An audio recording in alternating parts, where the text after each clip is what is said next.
ये जो देश विरोधी, संविधान विरोधी, भारत विरोधी, इंडिया विरोधी ताकतें हैं, उनको देश से उखाड़ फेंके और इनके सही स्थानों पर जेलों में, हमारे देश में बहुत सारी जेलें हैं जिनमें इन लोगों को, आरएसएस और बीजेपी के लोगों को पहुंचाना इस देश के हर एक सच्चे और अच्छे नागरिक का कर्तव्य है। आरएसएस द्वारा ट्रेंड मणिपुर में भी, यहाँ गुजरात में भी, यहाँ यूपी में भी, यहाँ हरियाणा में भी, और जहाँ जहाँ इस प्रकार की घटनाएं होती हैं, बिहार शरीफ में भी आपने देखा, तो इनके ट्रेंड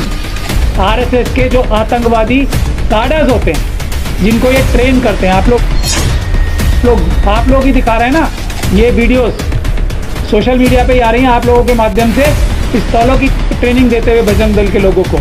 हथियार बांटते हुए आप ही लोग दिखा रहे हैं ना, वो क्रिमिनल मीडिया तो नहीं दिखाती।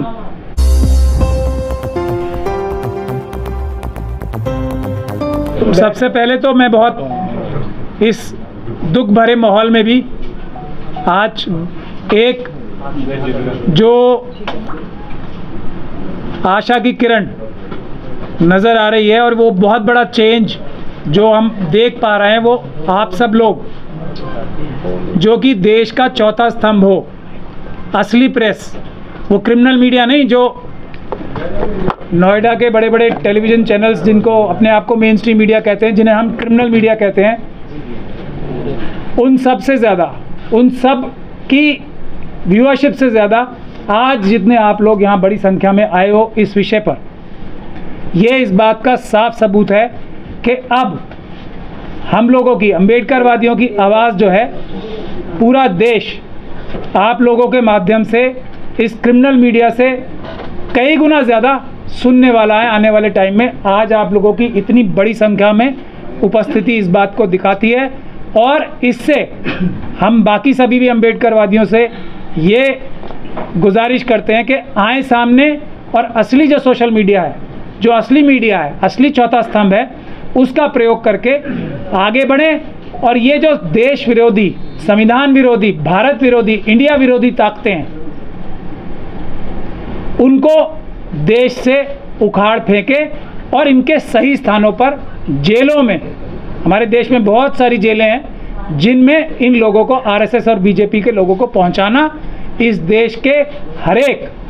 सच्चे और अच्छे नागरिक का कर्तव्य है, फर्ज है, क्योंकि ये लोग देश तोड़ने के लिए आज अपनी पूरी ताकत लगा रहे हैं, भारत को ख़त्म करके हिंदू राष्ट्र बनाने की चेष्टा कर रहे हैं, भारत का संविधान ख़त्म करने की चेष्टा कर रहे हैं। अब अभी हरियाणा नू की आप लोगों ने बात सुनी, हम लोग अम्बेडकरवादी इस बात को साफ साफ तौर पे कहते हैं कि ये किसी भी प्रकार से अचानक नहीं होती हैं घटनाएं, चाहे वो मणिपुर हो, आरामबाई तेंगुल और मैतेई लेपुम नाम की दो संस्थाएं हैं जो आरएसएस की, बजरंग दल जैसी संस्थाएं हैं मणिपुर में। ये जो अभी यहाँ जो हुआ है हरियाणा में, शुरुआत नू चल के कौन गया? अगर हिंदू समुदाय भी, चाहे वो किसी भी समुदाय के लोग थे, अगर शोभा यात्रा निकाल रहे होते, अगर अपनी धार्मिक यात्रा निकाल रहे थे, तो ये सब बिल्कुल कुछ नहीं होता, और ज़्यादातर लोग अपनी धार्मिक भावनाओं से ही जाते हैं। लेकिन जो समझने वाली बात है वो ये है कि इन लोगों में आरएसएस द्वारा ट्रेंड मणिपुर में भी, यहाँ गुजरात में भी, यहाँ यूपी में भी, यहाँ हरियाणा में भी, और जहाँ जहाँ इस प्रकार की घटनाएं होती हैं, बिहार शरीफ में भी आपने देखा, तो इनके ट्रेंड आरएसएस के जो आतंकवादी काडर्स होते हैं, जिनको ये ट्रेन करते हैं, आप लोग ही दिखा रहे हैं ना, ये वीडियोस सोशल मीडिया पे ही आ रही हैं आप लोगों के माध्यम से, पिस्तौलों की ट्रेनिंग देते हुए बजरंग दल के लोगों को, हथियार बांटते हुए आप ही लोग दिखा रहे हैं ना, वो क्रिमिनल मीडिया तो नहीं दिखाती।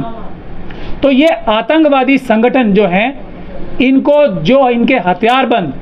ट्रेंड सिपाही हैं, एक तरह से जो आतंकवादी हैं, जिस आतंकवादी एक संगठन की सरगना जो थी साध्वी प्रज्ञा सिंह ठाकुर, वो वैसी ही संस्थान जो आरएसएस द्वारा ट्रेंड है, वो लोग ऐसी जगहों पे जाते हैं ऐसे जुलूसों में जाते हैं, अपने कार्डर्स भेजते हैं और वो शरारत करते हैं, वो लोग आग लगाते हैं, वो लोग हमले करते हैं। पूरा कोई भी समुदाय कोई ऐसी गलती नहीं करता है। एक तो हमें ये बात अच्छी तरीके से आपके माध्यम से पूरे देश को समझ लेनी चाहिए। मणिपुर में मेतई समाज ने नहीं किया है, ये 2 संस्थाओं ने किया है जो आरएसएस के कार्डर्स हैं। तो मेतई समाज को बुरा समझना गलत है। ये आरएसएस के ट्रेंड आतंकवादियों को बुरा समझना और उनको सबको पकड़ के अपने बॉसेस के साथ, जो कहाँ बैठे हैं, नागपुर में, जो दिल्ली में बैठे हैं, उन लोगों के समेत जेलों में भिजवाने का काम हर एक भारतीय नागरिक का है। किसी भी समुदाय को बुरा बनाने की कोशिश ये लोग ही करते हैं और ये इतने बेशर्म है कि खुद अपने समुदाय को भी बताना चाहते हैं कि ये 2 समुदायों में झगड़ा हुआ है। झगड़ा कौन करता है? आरएसएस और बीजेपी के कार्डर्स। ये एक बहुत महत्वपूर्ण बात है। यहाँ भी जो हरियाणा के सीएम साहब हैं, मोनू मानेसर, उनके एक कार्यकर्ता हैं। ये वो कार्यकर्ता हैं जो आरएसएस के ट्रेंड आतंकवादी हैं। यही आतंकवादी जो ये काम करते हैं, ये इलेक्शन के दौरान बूथ कैप्चरिंग का काम भी ये करते हैं। ये भी विपक्ष की पार्टियों को इस बात को समझ लेना चाहिए।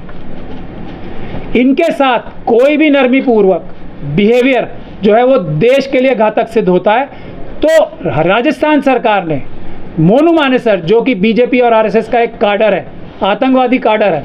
उसको अरेस्ट ना करके, उसके ऊपर आतंकवाद का मुकदमा न दर्ज करके, ये गलती राजस्थान सरकार की है जो पूरे देश को भुगतनी पड़ सकती है। तो राजस्थान सरकार को इस बात को चेत जाना चाहिए और मोनू मानेसर को आतंकवाद की घटनाएं करने के लिए अरेस्ट करना चाहिए।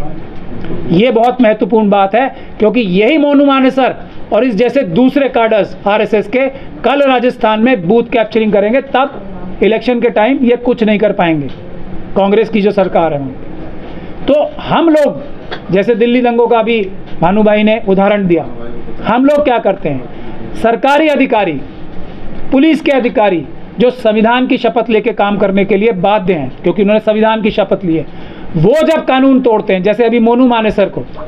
और ऐसी वीडियोस भी आप लोगों के माध्यम से सामने आ रही हैं जहां पुलिस के साथ खड़े होके ये आतंकवादी गोलियां चला रहे हैं। पुलिस भी वहां मौजूद है और ये आतंकवादी गोलियां पुलिस के साथ खड़े होकर चलवा रहे हैं। तो ऐसे पुलिस के अधिकारियों को जेल भिजवाने का काम हम दिल्ली दंगों में भी कर रहे हैं और दूसरी जगह भी करेंगे, क्योंकि ये लोग ज़्यादा जिम्मेदार हैं आरएसएस और बीजेपी के आतंकवादी कार्डर्स से भी ज़्यादा, क्योंकि इनकी जिम्मेदारी है कि इन कार्डर्स को अरेस्ट करें। भले ही कितना भी प्रेशर हो अमित शाह जी की तरफ से, भले ही खट्टर साहब की तरफ से कितना भी प्रेशर हो, भले ही चीफ मिनिस्टर मणिपुर का कितना भी प्रेशर हो, पुलिस को काम संविधान के दायरे में करना है। सरकारी अफसरों को काम सरकार संविधान के दायरे में रह के संविधान की जिम्मेदारी के तहत करना है। यही काम हम लोग मणिपुर से भी जाएंगे, वहाँ से भी हमारे पास आ रही है रिक्वेस्ट, जो हम जाएंगे वहाँ भी, और नूह भी जाएंगे, वहाँ से भी हमारे पास लोग आ रहे हैं। लेकिन हम जाएंगे तो हम ये संवैधानिक वार्निंग दे रहे हैं, वैधानिक वार्निंग दे रहे हैं सभी पुलिस के अधिकारियों को, सभी सरकारी अधिकारियों को, कितना भी प्रेशर पॉलिटिकल आपके आकाओं की तरफ से हो, आप वो काम करोगे जो कानून आपसे कहता है करने के लिए, उसके बाहर जाके काम करोगे तो आप भी अपराधी हो जाओगे। ये सोच समझ के आप जो भी कार्य कर रहे हो करो, वरना कानून आपको पकड़ेगा। संविधान और कानून के हाथ बहुत लंबे होते हैं। तो हम नूह की जनता से और मणिपुर की जनता से और देश के गुड़गांव की जनता से ये कह रहे हैं कि हम लोग आएंगे